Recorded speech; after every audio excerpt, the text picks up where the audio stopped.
Buen día para todos, hermanos y amigos. Saludo muy cordial en el nombre del Señor Jesús. Estamos hablando de vida cristiana. Hoy hablaremos del creyente y los demás creyentes, mi relación con los demás creyentes. Estamos tratando el tema de Romanos capítulo 12. Mi relación con los demás creyentes de la iglesia, desde luego. La Biblia nos enseña desde debemos tratar a las personas así como Dios, como uno quiere que lo traten a uno. En estos versículos de Romanos nos enseña el apóstol Pablo, nos enseña a amar, como dice el texto, sin hipocresía. Sin hipocresía. Sirviendo al Señor, dice, venciendo las pruebas, hacer frente a las necesidades sin egoísmo. Cuando la Biblia dice amar sin hipocresía, el creyente debe amar sinceramente. Sinceramente. Los tratos de los creyentes con todos los hombres debe ser sincero, sin fingimiento. Dice la Biblia, hijitos míos, no amemos de palabra ni de lengua, sino de hecho y en verdad. El creyente debe amar aborreciendo el mal. Amar aborreciendo el mal. Eso dice la Biblia. La palabra aborrecer es muy fuerte para mirarlo desde ese punto de vista. Porque en nuestro lenguaje aborrecer significa odiar, pero en el lenguaje bíblico aborrecer significa amar menos. Por eso el Señor dice, el que no aborrece a su hermano o padre o madre por seguirme a mí, no es digno de mí. Entonces, no se trata de aborrecer en el sentido literal, sino amar menos. Indica que yo debo amar menos a otras cosas y a Dios, amarlo por encima de todo. Entonces, el creyente tiene que amar a su hermano aborreciendo lo malo, no la persona, sino lo malo que hacen las personas. Aborreciendo la impiedad, la drogadicción, la violencia intrafamiliar, los insultos, las palabras sucias, soeces, vulgares, las malas conversaciones, vestidos sugestivos y tentadores. Debe aborrecer la inmoralidad y el amor destructivo. Debe aborrecer la conducta injusta e impropia, el egoísmo y la codicia. Debe aborrecer la avaricia y el divisionismo. Debe aborrecer la corrupción, la mentira y el engaño. Esas son las cosas que nosotros debemos aborrecer de la persona, no la persona en sí. La lista sería interminable de todas las cosas que nosotros debemos aborrecer de la persona sin aborrecer la persona. Jesús lo manifestó muchas veces en la tierra. Desechó lo malo de la gente, pero miró las personas y con base en eso es que el ministerio de Jesús actuó. Entonces, cuando la Biblia nos habla de amar sinceramente, mirando lo positivo de la gente, dice la Biblia, así que según tengamos oportunidad, hagamos bien a todos y mayormente a los de la familia de la fe. El creyente debe amar mostrando amor a sus hermanos en Cristo, siendo amable y afectuoso con ellos. Dice Corintios, El Espíritu da testimonio a nuestro espíritu de que somos hijos de Dios. La iglesia debe vivir en amor y vivir en amor y en paz, porque Dios es amor. La Biblia dice, antes sed benignos unos con otros, misericordiosos, perdonándoos unos a otros, como Dios también os perdonó a vosotros en Cristo. El creyente debe amar, la iglesia debe amar, dando preferencia a los creyentes, eso dice la Biblia, dando preferencia a los creyentes. Y dice en Romanos, al que honra, honra, al que respeto, respeto, reverencia, al que estima, estima. La palabra prefiriéndonos significa ir adelante, dirigir, poner ejemplo, tomar la iniciativa en la expresión de la estimación de las personas. Jesús dijo, no mires la paja que está en el ojo de tu hermano sin mirar la viga que está en tu propio ojo. La Biblia dice que la regla de oro se cumple cuando yo hago con aquel lo que yo desearía que hicieran conmigo. Es decir, las cosas que uno no desea para uno, tampoco las desee para los demás, porque esa es la ley y la regla de oro. ¿Cuánta gente se ha ido de la iglesia vociferando contra todo mundo? Por muchas razones. A veces no son razones, sino simplemente motivos. Creen que lo han pasado por alto, no se siente honrado, que no se le dio un lugar como se lo merecía, no se le mostró aprecio, no se le concedió el derecho de otras cosas, no se le dio un puesto fijo en la iglesia, un cargo de renombre, cree que no fue estimado, cree que no le agradecieron lo que hizo o que sus hechos no fueron reconocidos.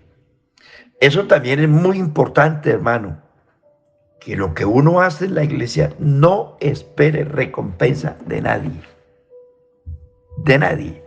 Porque el único que paga bien es el Señor. El único que recompensa bien es el Señor. Dice la Biblia, si alguien le da un vaso de agua a un profeta, recompensa de profeta recibirá. La Biblia dice, cuando tú invites a alguien a un banquete a tu casa, no invites a aquellos que te puedan recompensar, sino invita a los pobres y necesitados que no te puedan recompensar, y tendrás tesoro en el reino de los cielos. Porque a veces nosotros miramos la gente, aquellos que pueden recompensarnos, pero esa no es ninguna gracia. No. La gracia es que usted pueda ayudar a la persona que no se lo puede devolver, porque la Biblia dice, el que da al pobre, a Jehová presta. La Biblia dice, bienaventurado el que piense del pobre, en el día malo le ayudará Jehová. Qué importante eso, hermano. Entre otras cosas, hermanos, aquí tenemos, y amigos, otra cosa que es muy importante.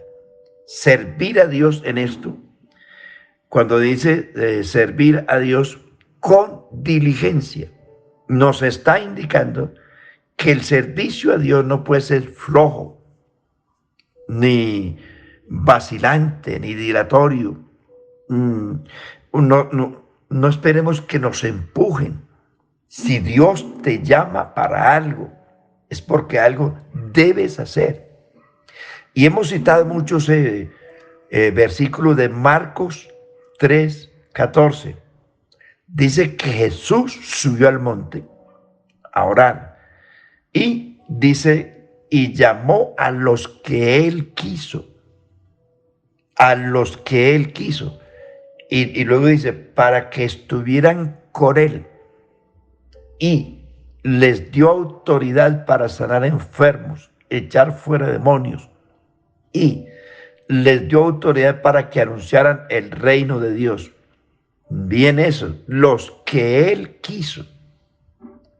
Y la Biblia habla del número de 12 que él quiso llamar para que formaran parte del ministerio que necesitaba para la fundación de la iglesia. Pero note usted, hermano, aparte de los 12, Jesucristo tenía 3 discípulos de mayor confianza: Pedro, Juan y Jacobo. Fue Pedro, Juan y Jacobo a los que Jesús llevó al monte de la transfiguración. Fueron ellos mismos los que acompañaron a Jesús en el huerto de Getsemaní. Entonces, uno no puede estar mirando los errores de los demás, porque Dios tiene la gente para prepararla, pero sobre todo la gente que muestra disposición y buena voluntad. No se llene de motivos en la iglesia, porque tal vez no le reconoce nada. Eso no importa. Decía en la dominical, no crea en los hombres ciegamente, crea en Jesucristo. Todo hombre lo puede engañar. Eso dice la Biblia. Dice Jeremías capítulo 17. Engañoso y perverso es el corazón del hombre. ¿Quién lo conocerá? Yo, Jehová, que conozco el pensamiento y el corazón de las personas. Decía en la dominical que hay mucha gente que cree ciegamente en los hombres, llámese pastor, profeta o lo que sea. No crea ciegamente, crea en la palabra de Dios.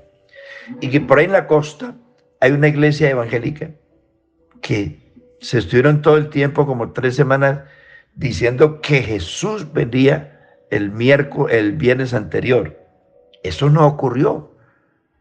Entonces, decía también que en el año, hace 40 años, 42 años, ocurrió en Estados Unidos un famoso pastor que se creyó profeta y le anunció a los feligreses, eran varios centenares de feligreses, que Jesús venía en cierta época y encerró a toda la congregación, dizque porque Jesús venía.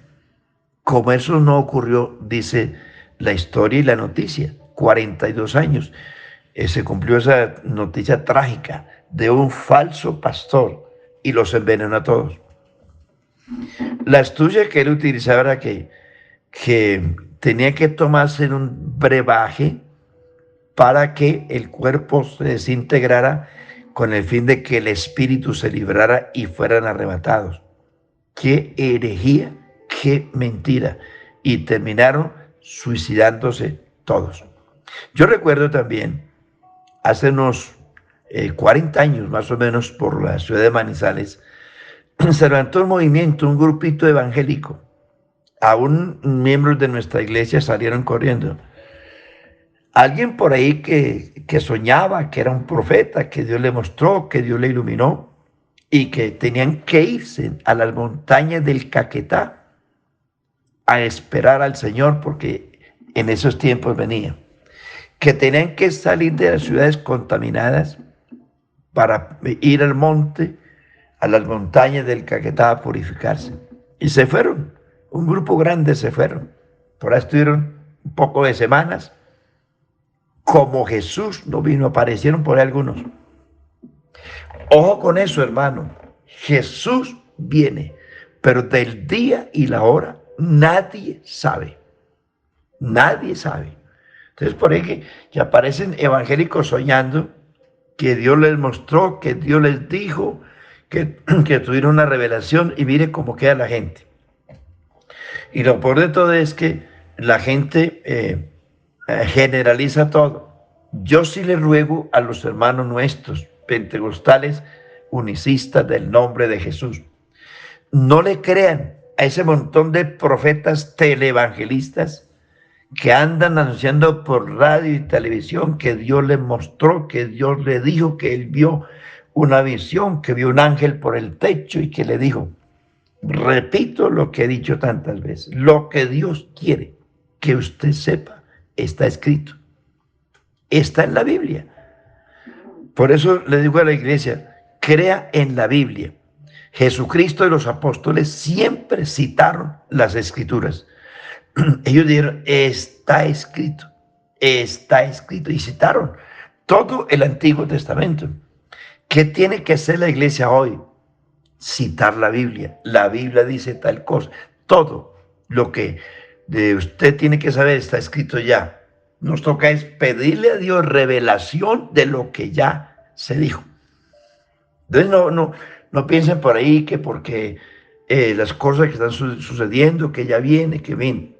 El Señor puede venir esta noche, pero puede demorar 100 años, porque Dios no se sujeta al calendario nuestro. Miren, amigos y hermanos, existen varios calendarios en la historia. El calendario chino, el calendario hebreo y el calendario gregoriano. El calendario chino no es el mismo hebreo, ni el hebreo es el mismo gregoriano. El gregoriano es el que manejamos nosotros, que un papa cambió los días y las semanas para ubicar ciertas festividades a conveniencia de la religión. Por eso yo no puedo decir a ciencia cierta bíblicamente que estamos en el 2021. Puede que sí, puede que no. Puede que estemos más adelante o más atrás. Porque los hebreos, los judíos, piensan una cosa, los chinos otra cosa. Y tienen calendarios diferentes. Entonces hay que tener cuidado con eso y decir fechas fijas, porque eso no es así. Dios no viene en el capricho del hombre, ni tampoco está sujeto al calendario de los hombres. No. Dios viene cuando Él lo determine. Está escrito. Ya Dios sabe cuándo va a venir. No hay que basarse en el calendario chino, ni en el hebreo, ni en el gregoriano. Es cuando Dios lo haya determinado. Entonces, por ahora nos enseña Dios que hay que servir a Dios, no esperando reconocimiento ni recompensa de nadie. Hermanos, el único que puede pagarnos bien es el Señor Jesucristo. No busque aplausos, no busque glorias, no busque alabanzas, no busque coronas de nadie. Sírvale a Dios desinteresadamente, porque Él es el que paga, Él es el que recompensa, Él es el que da. No crea ciegamente en las cosas que los demás profetas por ahí le dicen, crea en la Biblia. Y por eso nos enseña Dios a servir, a ser fervientes. Fervientes, la palabra fervientes quiere decir arder, inflamar, hervir de emoción, de pasión, de visión por el servicio a Dios. El espíritu del creyente debe ser ferviente, celoso para las cosas de Dios, celoso en la santidad, celoso en la vida cristiana y celoso en el servicio. Debe ser inflamado por el servicio al Señor. No espere de nadie, se lo ruego. Crea solo en Jesucristo. Respete y acate las autoridades, sí, pero crea en Jesucristo. Entonces, aparte de que Dios nos exige servir con no perezosos, sino fervientes en espíritu, también nos da una esperanza gloriosa. La esperanza que tenemos nosotros, el creyente, nosotros debemos regocijarnos en la esperanza, no en lo que alguien nos va a dar, no en la recompensa que alguien nos pueda dar, sino en la esperanza de Dios. Nosotros tenemos la esperanza bienaventurada. Dice, aguardando la esperanza bienaventurada y la manifestación gloriosa de nuestro gran Dios y Salvador Jesucristo. Tenemos una esperanza de su regreso. Repito, el día y la hora nadie lo sabe, pero que viene, sí Señor, Él vuelve. Estamos hablando de eso en la iglesia, Él vuelve. Jesús dijo que volvería. Y si Jesús lo dijo, Él es Dios y no miente. Tenemos la esperanza viva, la esperanza de nuestra salvación. Tenemos la esperanza de la revelación de la gloria de Cristo cuando Él aparezca. El apóstol escritor a los Hebreos dice que nosotros tenemos la mejor esperanza.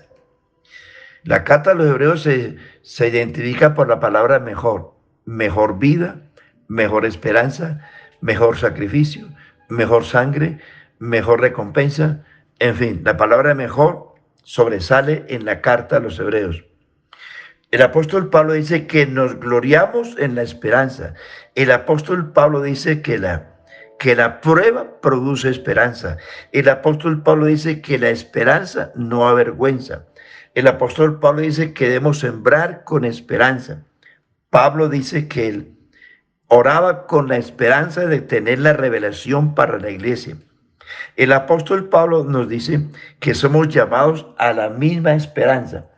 Eso dice cuando dice un Señor, una fe, una esperanza. Una misma esperanza. Debemos sembrar con la esperanza. Llamados a una misma esperanza. Estamos guardados en la esperanza de que el Señor volverá. Cristo es la esperanza de todos los términos de la tierra. Es la única esperanza, hermano. Tenemos la esperanza de la herencia. Pablo dice, somos herederos de Dios y coherederos con Cristo. Herederos de Dios es que heredaremos la vida eterna. Y coherederos con Cristo es que heredaremos el cuerpo que Jesús tomó en la resurrección y heredaremos un sitial de honor. Apocalipsis 3:21 dice, el que venciere le daré que se siente en el trono conmigo, así como yo he vencido y me he sentado con mi Padre en su trono.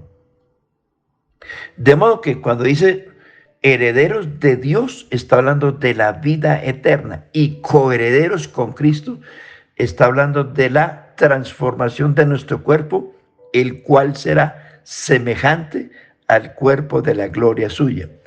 Por eso, hermanos y amigos, la esperanza es la que nos ayuda a soportar las pruebas, las aflicciones que nos llegan constantemente, enfermedades, aflicciones, lutos.